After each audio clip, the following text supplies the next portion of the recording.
Et salut YouTube, bienvenue à vous les amis sur cette vidéo de comment passer ce défi de la tour des mages en healer, puisque tous les healers ont le même défi. J'ai trouvé ça assez difficile, si vous voulez mon avis personnel. C'est le défi qui m'a pris le plus de temps. Alors peut-être parce que je joue druide, apparemment j'ai entendu que c'était assez facile en paladin. Bon, peu importe, on est là pour faire le tuto ensemble. Je vais vous expliquer tout ça, mais pour commencer, je vous laisse quand même regarder les talents que j'ai utilisés pour passer le défi, en sachant, très important, que ces talents changent au milieu du défi. On va changer les talents au milieu du défi pour avoir plus de DPS sur la deuxième partie du défi. Donc sachez que pour la première partie, la partie heal, voilà les talents. L'affinité avec l'équilibre est très importante. Je suis pas sûr qu'on puisse passer le défi sans, ou alors c'est encore plus difficile. Une petite chose très importante à savoir, j'ai utilisé pour faire ce défi un bijou DPS que j'ai acheté à la hache qui s'appelle le petit dragon en ectophère, comme vous pouvez le voir. Et vous pouvez mettre dedans des stats. Ces stats, vous pouvez les récupérer à la hache. Vous tapez engrenage, vous voyez, elles commencent toutes par engrenage, ça coûte rien du tout, hein. En termes de PO, on n'est même pas à, je sais pas, 2000 PO pour le tout. Et comme ça permet d'avoir un bijou trinket DPS parce que vous allez avoir besoin de DPS sur ce défi. Donc voilà, pour la première partie du défi, vous allez arriver dans une salle où des mobs vont devenir agressifs et vont vous attaquer au fur et à mesure que vous allez les tuer. Donc ça commence par 1, puis après on aura 2, puis après ce sera des vagues de 3. Donc vous êtes en pure heal et vous devez tenir tout votre groupe. Ils prennent assez cher, ils ne font pas beaucoup de dégâts, mais ils font quand même suffisamment de dégâts pour que vous n'ayez pas besoin de taper les mobs, vous pouvez quand même le faire. Donc il y a des mécaniques, chaque mob a une mécanique particulière. Vous avez l'arbalétrier qui lui va de temps en temps se téléporter à l'autre bout de la salle et vous cibler avec une flèche. Il faut que vous fassiez passer la flèche par quelqu'un, un PNJ allié ou un ennemi qui est activé, pas un fantôme. Et comme ça, regardez, c'est ce qui va se passer là. Vous allez pouvoir mettre un debuff sur la cible alliée et pas le prendre vous, puisque ce debuff est un drain de mana. Et vous allez pouvoir le dispel instantané, puisqu'il fait quand même un peu de dégâts, sur l'allié qui va le récupérer. Première mécanique pas très difficile, il se met au milieu de la flèche, enfin vous vous mettez derrière quelqu'un, il prend la flèche, vous faites un dispel, c'est réglé. Surtout faites attention de ne pas le prendre, c'est un dispel mana qui fait énormément de mana en moins, et donc le défi devient de suite plus dur si vous prenez une seconde de ce debuff. Deuxième mob, les mages ressuscités. Donc eux, ils vont caster un sort sur quelqu'un, et ils vont, à chaque fois qu'ils vont envoyer un sort, gagner un stack de puissance. C'est-à-dire que si vous les laissez caster, ils vont enchaîner des stacks de puissance jusqu'à 5, 6, 7 et ils vont finir par one-shot un de vos mates. Donc la meilleure chose, c'est de faire qu'ils castent un sort, ils gagnent un stack de puissance et puis vous allez l'interrompre. Et comme ça, il va perdre son stack de puissance et il va repartir à 0. C'est un stack qui dure 6 secondes, donc il suffit juste de l'interrompre une fois pour que ce soit terminé. Moi, j'utilise le stun sur certaines vagues ou le typhon, mais le typhon, vous allez voir, il va être utilisé avec un autre mob cumulé, c'est le soldat ressuscité. C'est le mob le plus compliqué et le dernier d'ailleurs, hein, de ces 3 sortes de mobs qui va être contre vous. Donc vous voyez, ils vont faire 2 mécaniques, ces mobs-là. Ils vont cibler le lanceur de sorts, c'est-à-dire vous. Alors s'ils sont 2, ils vont cibler quelqu'un d'autre aléatoirement. Si vous faites toucher pendant que vous êtes ciblé, vous pouvez pas le disenrage. Si vous faites toucher pendant que vous faites cibler, ça fait énormément de dégâts. Donc je vous conseille la forme d'ours. Et je vous conseille aussi accessoirement de vous mettre les hottes sur vous de soin pour pouvoir tenir le truc. Voilà, ça se tient, mais sachez que c'est assez compliqué. Deuxième mécanique, vous êtes en train de le voir, ils font une danse des couteaux. Cette danse des couteaux, ils font un tourbillon sur eux-mêmes et ils vont envoyer des shurikens sur tout le monde autour d'eux. Ils vont faire énormément de dégâts à votre groupe. Donc, je vais revenir un peu en arrière pour vous montrer la mécanique de... bien sûr, c'est un stream que j'ai fait. Hein. Je suis avec vous pour vous montrer le stream. Vous voyez là, ils vont s'activer. Donc là, ils ciblent. Je passe en ours. Et donc là, il va faire sa danse de couteau. Et là, vous faites un cyclone pour interrompre la danse de couteau. Si vous faites ça, vous serez assez tranquille puisque ça va vous permettre en fait de timer des fois la danse des couteaux. Par contre, faites attention quand le cyclone va se terminer. Si vous êtes à côté du cyclone, il va direct venir sur vous et vous cibler. Donc éloignez-vous pendant le cyclone qui dure quand même 6 secondes. Sachez que moi, ce que j'ai fait, c'est que j'utilise un typhon à chaque fois que la vague pop. J'attends que les doubles castes de couteau soit fait et en même temps j'envoie le typhon sur le double cast pour l'interrompre et en même temps sur le mage qui caste son sort. Comme ça permet que j'interromps le sort du mage, j'interromps les doubles danses de couteau et comme ça permet d'éviter les dégâts sur le groupe. Et après j'utilise cyclone pour interrompre et me taper qu'une seule des danses des couteaux parce que sans taper deux en même temps c'est impossible. Donc le but c'est vraiment de gérer de façon à avoir qu'une seule danse des couteaux. Je vous parle bien sûr de la wave 3 ou 4, la wave où il y a les deux lanceurs de couteaux qui est la wave la plus difficile. La dernière wave c'est celle-là, donc il y a un de chaque, un archer, enfin un arbalétrier, un soldat et un mage. Le mage va tomber très vite, vous l'aurez interrompu la première fois. Le soldat, ça va être la deuxième focus, mais à un moment, vous allez être obligé de le cyclone pour éviter les dégâts du couteau. Donc vous allez être obligé de faire passer vos PNJ sur l'arbalétrier pendant quelques temps, le temps du cyclone, puis après ils reviendront automatiquement sur le mob qui vous focus. Et après l'arbalétrier, vous gérez avec les dispels. Sachez que c'est quand même une phase qui est assez difficile. Il va vous falloir pas mal de travail pour gérer le rythme, mais au bout d'un moment, on la passe constamment parce que on est habitué justement à cette phase. Donc, première phase passée, donc vous avez réussi à clean tous les mobs. Alors comme je vous le répète, c'est une phase assez difficile la première. Il va falloir un moment avant de capter le rythme qu'il va vous falloir prendre. Voilà, bon, une fois que vous l'aurez, vous pourrez donc passer à la deuxième phase. Une fois que vous aurez bien travaillé la première, vous allez voir, au bout d'un moment, vous passerez constamment la première phase sans problème. Et puis vous arriverez à la suite du combat. Ce que je fais à ce moment-là, vous avez le temps de regen, vous avez le temps de changer vos talents. Moi, ce que je fais, c'est que j'utilise un changement de talent à ce moment-là. Je vais passer de l'affinité avec l'équilibre qui me permettait d'avoir le typhon pour pousser les ennemis et les interrompre. Je vais passer sur l'affinité farouche qui va me tripler le DPS que j'ai avec mon druide pour pouvoir faire des dégâts parce que maintenant on ne va plus vous demander seulement de soigner, on va vous demander en plus de faire des dégâts. Sachez que vous allez avoir besoin de beaucoup de dégâts, d'où le trinket dont je vous ai parlé en début de vidéo, le petit dragon en ectopher, plus maintenant l'affinité en farouche. Si vous avez, par exemple, moi j'ai pas réussi à l'avoir sur mon druide quand j'ai fait cette vidéo, mais le trinket que vous récupérez au cauchemar d'Emeraude, le trinket que vous récupérez sur le premier boss Niltendra, c'est très rapide, vous pouvez le faire en 3 ou 4 difficultés toutes les semaines, donc essayez d'y aller, vous allez pouvoir récupérer beaucoup de dégâts avec ce trinket. Je pense que le défi en devient grandement facilité si vous avez ce trinket de Niltendra, en plus du petit dragon en ectopher. Là vous êtes royal. Donc vous voyez, je vais changer les talents, donc je vais remettre la vidéo du stream. Et donc, je vais en même temps équiper le trinket que j'utilise là, le petit dragon. Ou alors je l'équipe qu'après.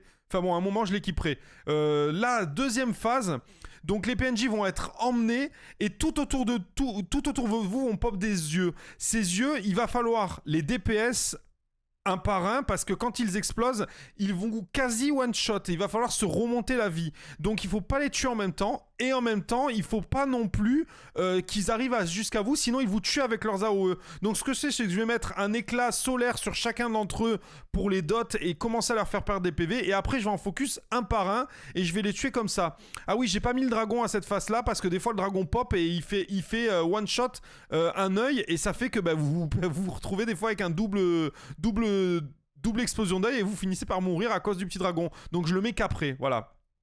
Après ce défi, donc vous tuez les yeux un par un.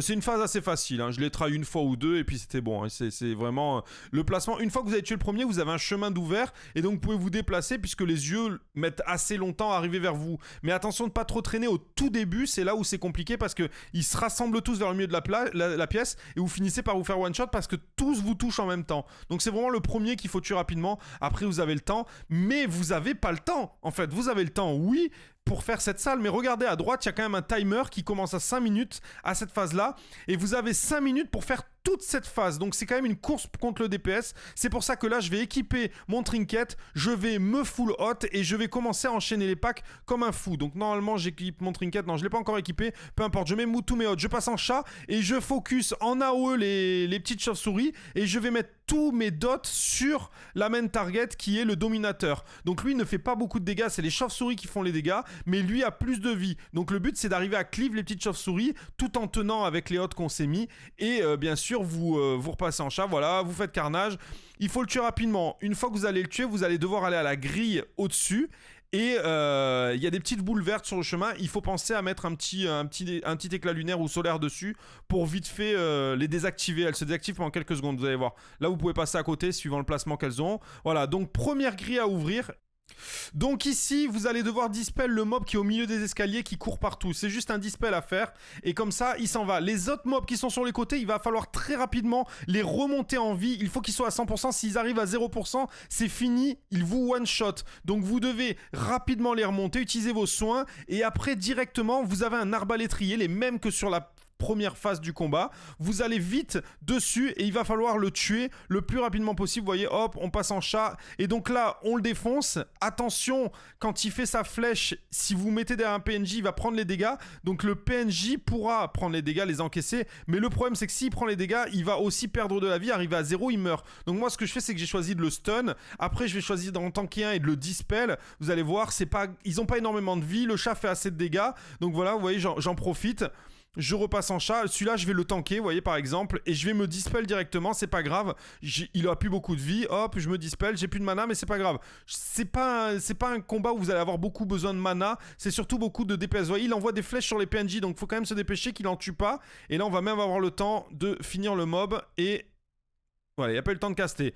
Donc, vite, on continue, il reste 1 minute 50, vous voyez, vous avez le timer pour vous dire est-ce que je suis dans les temps ou pas. Je change mon trinket pendant que j'ouvre la grille, vite, je dispel les boules vertes, je monte, je continue de dispel les boules vertes, vous faites pareil, hein. Vous arrivez en haut, et là, dernière partie de cette phase des 5 minutes, ce mob là, il a 3 yeux plus lui-même. Alors, vous mettez des dots sur tout le monde, comme j'ai fait sur la phase d'avant où il y avait les yeux, et vous faites un focus sur un œil. Alors, pas en chat pour l'instant. Attention, ces petits yeux qui viennent faire pop, vous voyez, ils font un rayon qui vous touche. Ne vous stressez pas, mettez une priorité sur les yeux qui explosent. Attention à avoir full life quand ils explosent parce qu'ils font énormément de dégâts. Mettez votre escorce, mettez votre shield de druide, et après, vous continuez de DPS un par un les yeux.